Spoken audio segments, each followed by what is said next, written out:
You can either live your dreams or live your fears. And I think the majority of people actually are not living their dreams, but are living their fears. So I want to ask you a question. What are your fears? What are you afraid of? What are you scared of? Because we all have fears, don't we? We all have something that's blocking us, that's holding us back. And as we begin to look at life, what we realize is that the reason that most people are not living out their true potential, are not doing all of the things that they would really like to do, is because of fear. Some people call fear false evidence or expectations appearing real. I'm reminded of the story of a guy that was living in an area where he had some new neighbors, and these neighbors had a bulldog. And when he came home every day, this bulldog used to chase him about a half a block from his house. Every day, he would have to streak home. I mean, he would just run. This bulldog would be right on his heels. And so he just got tired of that, because he would go home about a half a block away from home. He would look around for this bulldog, and he wouldn't see him. And he would go walking casually along, and this bulldog come out of nowhere, woo, woo, woo, and start chasing him, and he'd run home. So this one day, he just got tired. And so when the bulldog was running after him, he started running. He saw a rock, and he stopped to pick it up to throw at the bulldog. And when the bulldog got up on him, he started barking. He realized the bulldog didn't have any teeth in his mouth. Then he started chasing the bulldog. If you don't get all away from it. Because the most the bulldog could have done is gummy, you know. And so, you know what? Most people go through life running scared. Running scared from things that have no teeth in them. Because they're false expectations appearing real. That, see, we're brilliant enough to scare ourselves to death. You realize that? There are some people actually who get a kick out of scaring themselves to death. I remember the last frightening movie I saw. It was The Exorcist. I will never forget. I was so frightened when I came home. I'll never forget. I drove in the driveway, and I had already called my former wife and said, listen, turn the lights on. I was coming in the driveway, and I was getting out of the car, and all of a sudden I couldn't get out. I started blowing my horn. I said, Madeline, they got me, they got me. She came to the kitchen and said, take your seatbelt loose, fool. I said, oh, okay. I was frightened out of my wits. But there are a lot of people who they get off on that. They love it. I'm a person, my brother is a paratrooper. My twin brother, he's in the military, career man. I would love to jump out of an airplane with a parachute. I'm scared, though. I mean, I really admire my brother for that. I would really love to be macho man like that. What are the things that you fear that's been keeping you from living your dream? That's been keeping you from doing some things that you would like to do? Just think about those things. And how do we begin to handle that? Abraham Maslow said that life is about growth. And he said, you can either go back to your comfort zone, and there you won't find any growth, or you must be willing to go forward and face your fears again and again and again, because you're never going to have a fear-free existence. I mean, some fear is acceptable and legitimate. There are some things that you really should be afraid of. Now, you shouldn't allow it to immobilize you. You acknowledge it, you take it into account, and you carry yourself accordingly. There are times that we should proceed with caution. But it's the difference between being stopped by fear. It's the difference between having a fear and the fear having you. So what do? One, acknowledge it. And knowing that it's okay. Don't condemn yourself for being afraid. It's perfectly fine to have some fears. You acknowledge your fears, you embrace those fears, and then you move on. You act on whatever it is that you fear. Because once you embrace it, see, what you resist will persist. What you resist will persist. So one of the most important things is to begin to embrace your fear. The fear of bodily harm, that's legitimate. When I was a disc jockey in Columbus, Ohio, you know, I was young, about 22, 23, thought I was tough, and I was on the air, and Al Green, who was a great performer at that time and still is now singing gospel music, had a record. His first hit record was Backup Train. So a guy came in the town and was impersonating Al Green. I happened to know Al Green because I'd already booked him. And so when I found out this guy was impersonating Al Green, I came on the air and did an editorial about him, and I exposed him. He was a rather big fellow, and so he had the word out that when I see this guy Les Brown, the disc jockey, I'm going to knock him in the mouth for having a big mouth. So I was driving down Main Street in Columbus, Ohio, had my son in a car, and I always had this little saying, hey, if anybody ever put a threat out on me, I'm going to make them honor it. So I saw this guy in the street. So I pull around. I said, excuse me, I'll be right back. Got out of the car. I said, hey, man, I heard you said that you were looking for me. I'm Les Brown. He said, you are? I said, yeah. I said, what is it? I'm the one that said that you are an imposter. I said, I want to know what you're going to do about it. He opened his coat and he had a gun there. I say, but whatever I said to hurt your feelings, I want you to know it's all right.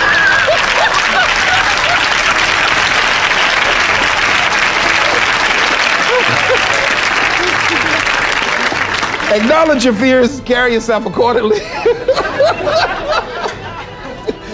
and do what makes sense for you. Well, one major fear I've always had is a fear of the dentist. And this fear had me. I didn't have that fear.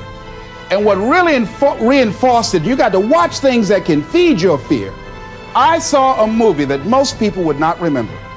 This movie was starring Dustin Hoffman. It's called The Marathon Man, with Laurence Olivier. When he's trying to get a confession out of here. And he took this drill out. Let me tell you something. When he went in Dustin Hoffman's mouth with that drill, I had $1 worth of popcorn. That popcorn went everywhere. Oh! Do you know I could not go to the dentist for 5 years? I had left broadcasting, went to the Ohio legislature, had an impacted wisdom tooth. Now that hurts. And I would call, and as soon as the people would answer the phone, I would hang up. That's how frightened I was. Dr. Hamler's office, boom, I'd hang up. Then I got to the point where I could just ask for an appointment. Hello? And I wouldn't give my real name. Because I knew I wasn't going to keep it. I'd give anybody's name. Joe Jiggly Jim, it didn't matter. Then pretty soon I got to the point where I could give my name. It was about 4 years after that, you know. I said, my name is Les Brown. Then I would call back and say, look here, due to my legislative agenda, I won't be able to make it. So the lady finally said on the phone, she said, you're scared, aren't you? I said, no, I'm not. She said, then why don't you come in? I said, that's none of your business. She said, you're not coming in because you're scared. I wish you just would not waste our time. And she hung up. I said, you have no right to do that to people like me, you know? So finally, to make a long and short of it, I was hurting so bad, I said, wait a minute, I've got to do something. And I said, what am I afraid of? Go there and handle it. I said, man, Dr. Hamler, I just can't hear this drill. I mean, if you can do whatever, I don't need to hear this drill, that sound, you know, that's what gets me, that drill. Don't pull that drill out on me. He said, just calm down, calm down. And it wasn't really bad as I thought it was. One of the things you find out that when you face your fears, it's not as bad as you think it is. And when people tell you, I just can't do it, I can't handle it, I mean, really, I can't handle it, what they're envisioning is that they're not going to be here. They're going to clock out like you're going to die. And guess what? We all had occasions when we confronted our fears, we had to do something we felt uncomfortable with, we didn't want to do it, and we did not die. They didn't come take us and put us in a box somewhere. Am I right? So what we've got to begin to do, how do we handle that? What's the process? Because it's all up in here. One, I think, is imagine the worst case scenario. I just imagine that he went in my mouth and with this drill, and that I just croaked out. Then I imagine, that's the worst case scenario. Then I had another technique I used. Visualize yourself being more than able and capable of handling it. And I used to have a tremendous inferiority complex about speaking before people that I felt who had more going for them than I did. Because I'm not college trained, I used to feel that college people were the most intelligent people on the planet. And there was nothing I had to say for them. And what will they listen to me for? That's the way I felt. And so I had to visualize myself speaking before them, speaking before various audiences that had more going for them than I did, and realize and appreciate my own value, and that I was a worthwhile person, even though I didn't have all going for me. I didn't have the money, I didn't have the education that they had. So part of the process is seeing yourself, being worthy, being capable, having what you need to make you a worthwhile person, and that you're more than able, and that you deserve to be listened to, or you deserve to have that dream and that passion and whatever it is that you see and envision there. You've got to see it in your mind's eye and know that you've got what it takes. Repeat after me, please. I must see in my mind's eye. See myself. Confronting my fears. Handling my fears. I'm more than able. Shake somebody's hand on your right and left and say, you got the right stuff.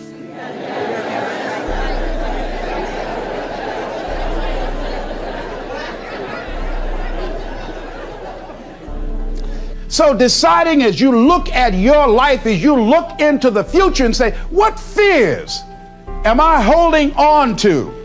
What fears that I'm allowing to imprison me, that's keeping me from breaking out, that's keeping me from living up to my true potential, that's keeping me from really being happy, that's keeping me from having a sense of adventure and excitement in my life?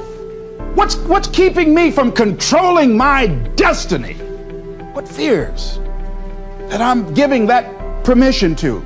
Notice what I said, that we must give our permission to fear to immobilize us. Because whatever discomfort you experience, whatever challenges or difficulty that it is, you got to handle it. Got to go up in there and wrestle with it. Will it be easy? No. Will it be challenging? Yes. A friend of mine who's going into recovery. He's been addicted to crack cocaine for years and alcohol. And he was talking about how challenging it was and why he was dreading going into cold turkey. I said, what do you want me to tell you? That it's going to be a picnic? No, it's not. It's going to kick your butt? Yes, it is. Are you going to want to die? Yes, that's a part of it. But that's just what you must go through in order to get where you want to go. And guess what? You are strong enough to do it. You're strong enough, and your life is worth whatever you have to go through to get past this addiction. Whatever you have to do. This dream you got, whatever you want to do, will it be easy to just run out there and do it? No. Will it happen overnight? No. Will it be a struggle? Yes. Will there be times when you can't make ends meet? Yes, that's a part of it. Will there be times you won't know what to do? Yes, that's a part of it. Will you have some opposition? Will things go wrong sometimes? You will have many visits from Murphy. Now, if you're saying, well, who's Murphy? Don't worry.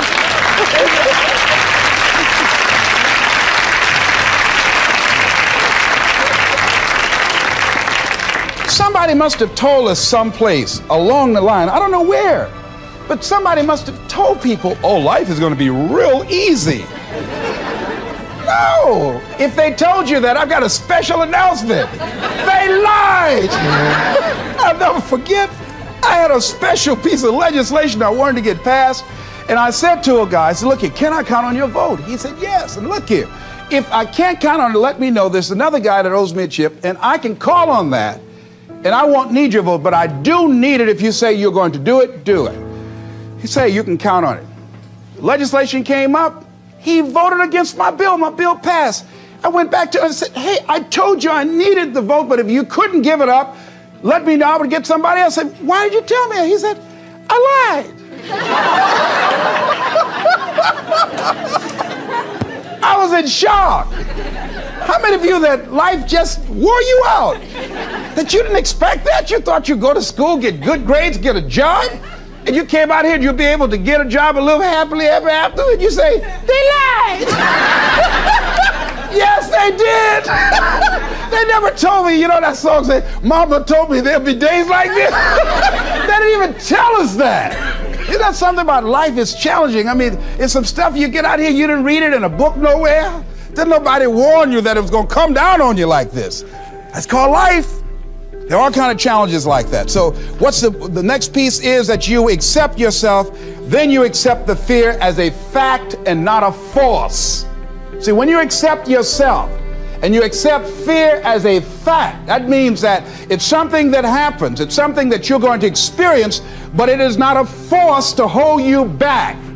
It doesn't have any special power other than that you give it. So you accept the fact that you are afraid, and then you move on anyhow. You move on past it, and you do whatever you've got to do. I was at a big motivational rally for a gentleman by the name of Dexter Yeager down in the Carolinas. I was standing backstage, and I had to go out. I was the last speaker on the program. It's the first time I'd been in a stadium of this size, over 10,000 people. You couldn't see the people because the lights are just blaring in your eyes, called Free Enterprise Day. I was afraid. My heart was beating fast. I was just pacing back and forth. And Dexter said, "Are you all right?" I said, "Yeah."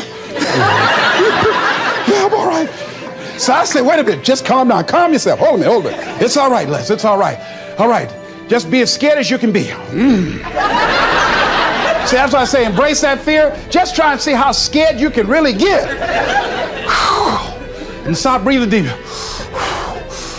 So the guy came back and said, "Are you about to die, son?" I said, "No, I'm fine." But after I started embracing it and trying to make myself as afraid as I can get, and imagine what's the worst thing that I could go out there and do, my mind go blink and I faint on stage, that's the longest they gave me my check.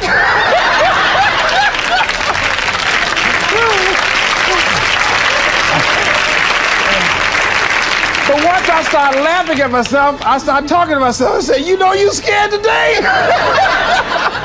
And I said, I just calmed myself down. And I went out there and I cooked.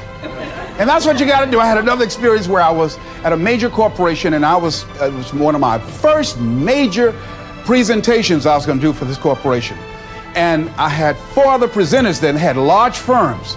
And one of the things that you've got to do is you've got to watch your inner conversation and discipline your thinking and your imagination, because if you don't, your mind will take you on a wild trip.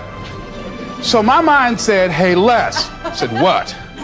"These guys are going to wipe you out. You can't compete with them." Because I heard these guys sitting over across from me, and they were talking about all that they had going for them. And so I started doubting myself, and I became afraid, and I was thinking, well, maybe I shouldn't go in there. And so I knew then, and this is what I suggest to you, sometimes you got to talk to yourself. Talking to yourself, could be a good exercise. It might be the only intelligent conversation you ever get. So I got up and I went to the bathroom. I started talking to myself and said, "Les Brown, let me tell you something. What do you care about these guys and their firms and all their money? You got 6 children you've got to feed. You got a mama you've got to take care of home. You ain't got nothing to lose."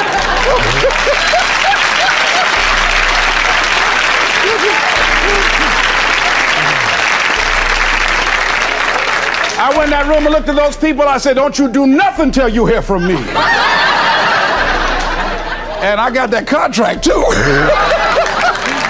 You gotta do that. So when you have your lower self talking to you, telling you what you can't do, part of what you've got to do is be your own motivator. And you can't talk casually to yourself. You can't stand around and say, "Now, you must calm down now." No, that subconscious mind won't hear that. You've got to have a good conversation to yourself. Hey, and answer yourself too. Don't pay these people any attention. You answer yourself. "Hey, what you gonna do?" "I'm going there and get off." "All right, very good.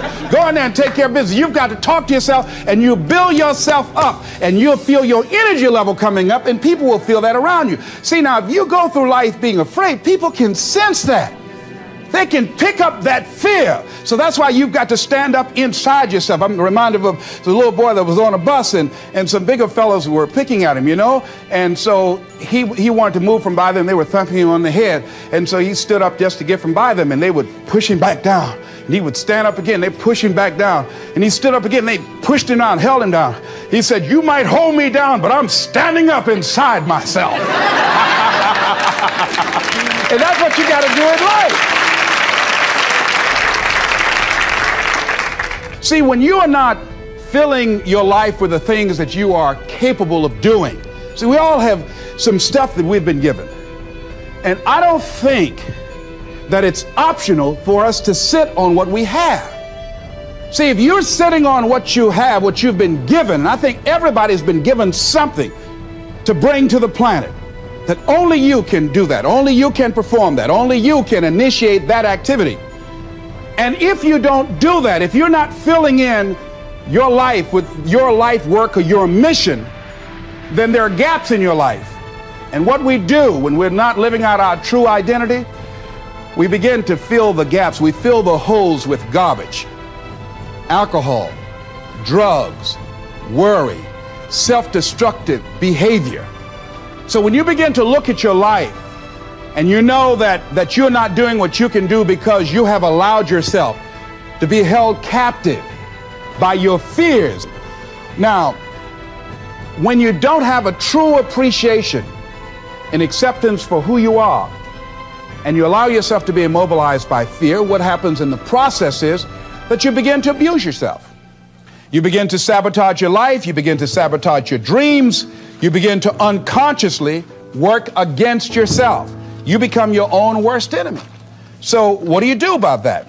Well, you begin to realize that your dream and your gifts have so much meaning and so much value for you till your hunger for them will begin to push you past the fear. Your hunger to have them will give you a special drive. As you work on yourself, as you begin to acknowledge your true identity, the true power that you have, the true capacity you have to bring about change, the miracle working power that you have within yourself to do the things that you want to do. When you take them on, I'm reminded of a man who, this gentleman was doing a special study of a special tribe in Africa, headhunters. And he had difficulty in developing a relationship with these tribesmen because of the fact that he had fear. He had fear they were going to take his head. I tell you, all fears aren't bad. That was a legitimate fear. That was a good fear to give you a headache. So he worked there for a long time with no effort, no progress in developing a relationship and rapport and being able to achieve a level of trust. So finally one night while he was in bed, he was thinking about it. I said, what is it that you came here to do? What is your life work as a missionary? He said, I wanted to study these tribesmen.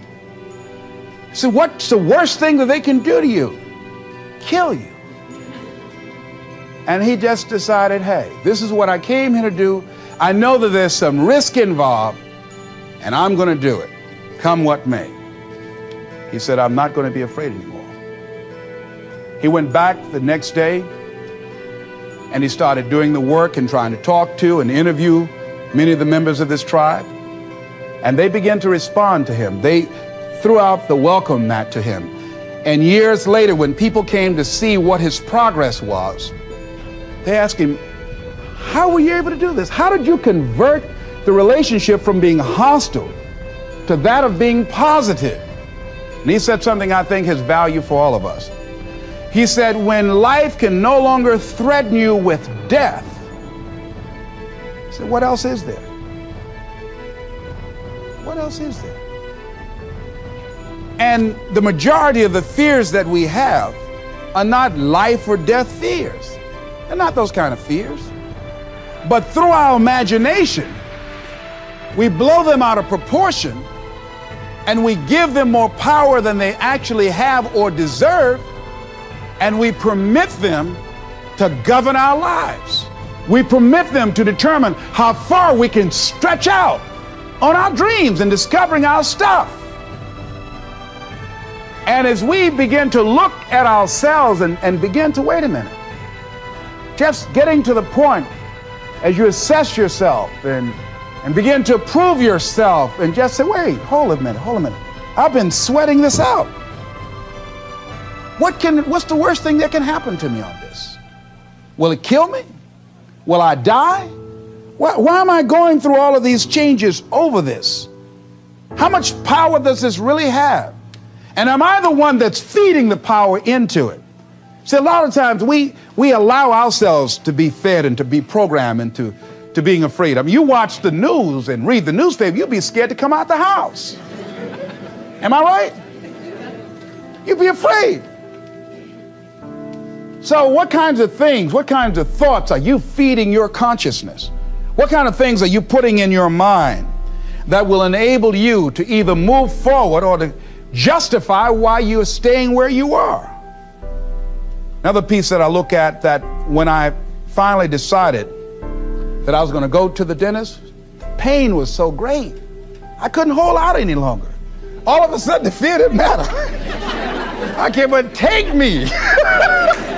Now, some people need fear, you know. I have a friend that we told him, hey, man, you know, you need to lose some weight. You're getting overweight and out of shape, and at our age, we need to have a regular program.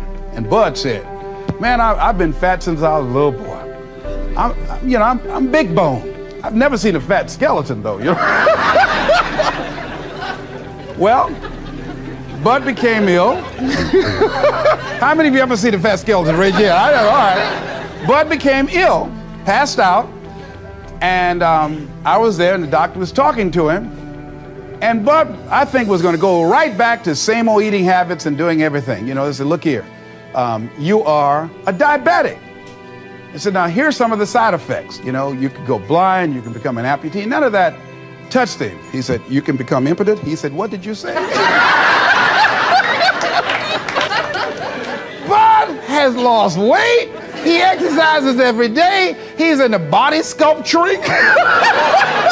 48 years young. He looks great. I can't believe it. But just that one statement made all the difference in the world. Bud is a new man today. So what is it that has to happen to you? Some people don't take corrective measures to improve their health until they get a pronouncement that they're about to die. Then they'll start, okay, all right, I'm ready to do whatever you want me to do. But they won't do that. They can see people drop it off like flies around them. Well, that's them. You got to go from something. We go through life really blocking ourselves constantly. And fear is one of the greatest instruments that we could use to stifle our true potential. When you begin to look at your life, you can decide to use fear as a blocker, or you can decide to use it as building blocks. That you decide, hey, look here, I'm going to move in this direction. I'm not going to allow anything to stop me from doing what I want to do. Shake somebody's hand on your right and left and say, I'm unstoppable.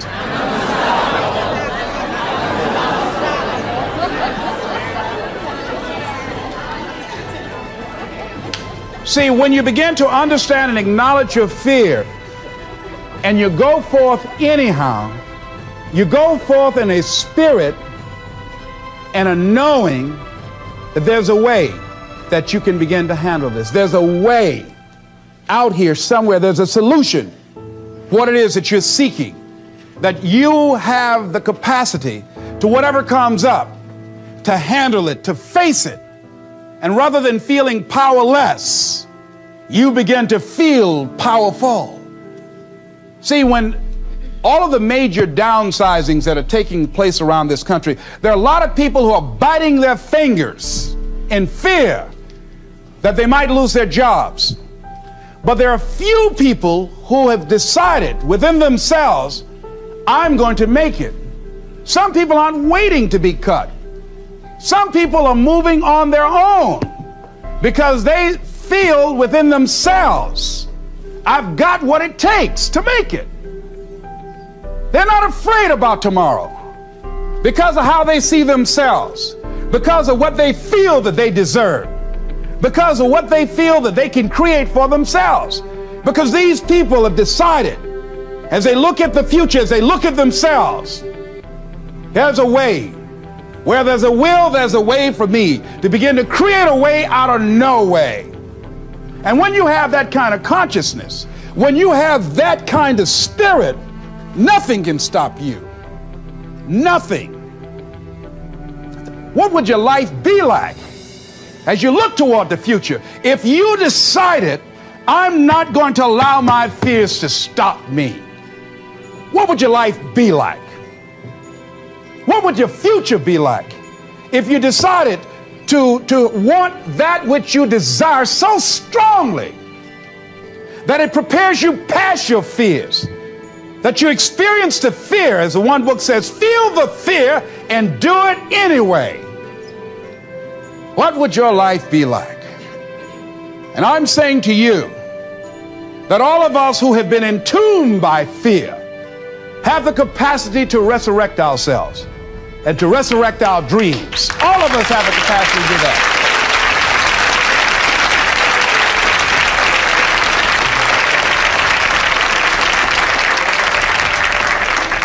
And you have, is it easy? No.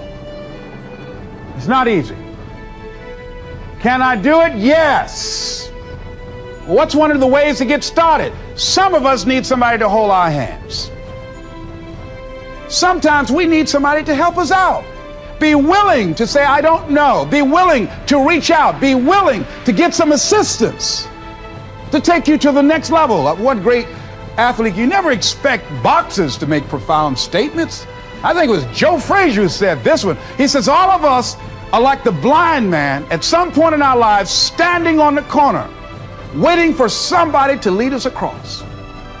See, all of us at some point in our lives need some help, need someone to reach out to us, to throw out the lifeline, to help us go across some treacherous waters that we couldn't navigate by ourselves. None of us do it by ourselves. All of us at some point in our lives. We need that kind of help. We need that kind of assistance because we grow from the people we have in our lives that can enrich our lives personally, professionally, spiritually, and all the dimensions of our lives. We don't grow in a vacuum. So as you look at yourself, what are the fears you have that maybe you need some help in strengthening yourself in that area? As you assess your strengths and your weaknesses, as you begin to approve yourself and your passions and your dreams and your goals and the things that you want, if you decide to experience all of your true potential, as you decide to manifest all of your greatness, as you decide, wait a minute, what else is available to me out here if I decided to experience the fear of rejection, the fear of no, the fear of failure, the fear of standing by myself? What else is available? Of taking a chance, a fear of losing it all. What else is available to me that will bring some extra meaning and value? The fear of people not liking me. You know how many people do things they don't want to do because they want everybody to like them? Everybody's not going to like you. Excuse me, special announcement. Everybody's not going to like you. No, it's just not that kind of world. But you know, there are a lot of people who won't take positions on issues, who won't take a stand for things they believe in, who won't speak up for themselves because they don't want to make anybody mad. Oh, it was Bill Cosby. He said, I don't know what the secret of success is. He said, but here's what I know what the secret of failure is. He said, trying to please everybody. You can't please everybody. But there are people who have the fear of rocking the boat. So they just go alone in life, just go alone. Well, how do you feel? Well, I don't really want to say. How many of you know people like that? Raise your hand. These people aren't living life. They're not truly experiencing life. What do you really want to do? Well, I don't like this, but I guess I'll go ahead on and do it. No, life is too short for that. Too short and unpredictable, moseying through. Not trying to disturb anything, not trying to shake anything up, not trying to make any waves. You see, there are some people who come through the universe and their level of contribution and the level of energy they manifest is so small, so inconspicuous that when they go, you won't even know they left.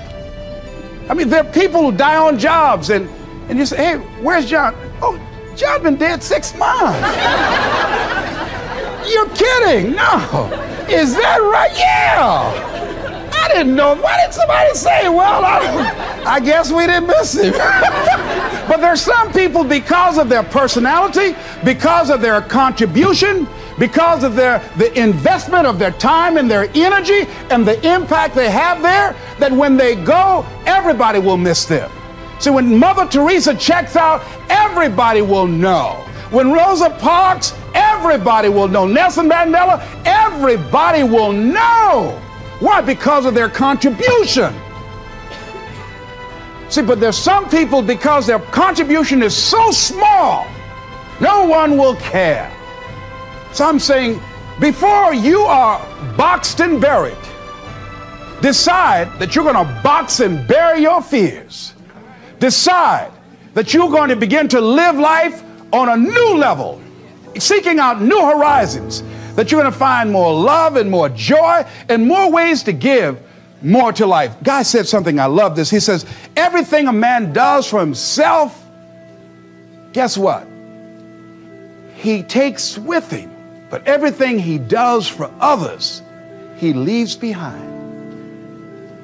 So when you begin to say, what is it that I want to leave? What contribution that I want to begin to make? What difference do I want to make in life? What is it that I want to do with the rest of the life that I have left? What chances I need to take? What risks do I need to begin to embrace? What fears do I need to step on? What areas of my life am I dead right now? What dreams? You can either live your dreams or live your fears. You have got to get to a point where you say, I'm sick and tired of living like this. There's got to be more. That's when people go out and strike out on their dreams. That's when people get out of relationships where they're dying together rather than growing together. That's where they leave jobs. So where are you going? Away from here? I don't know.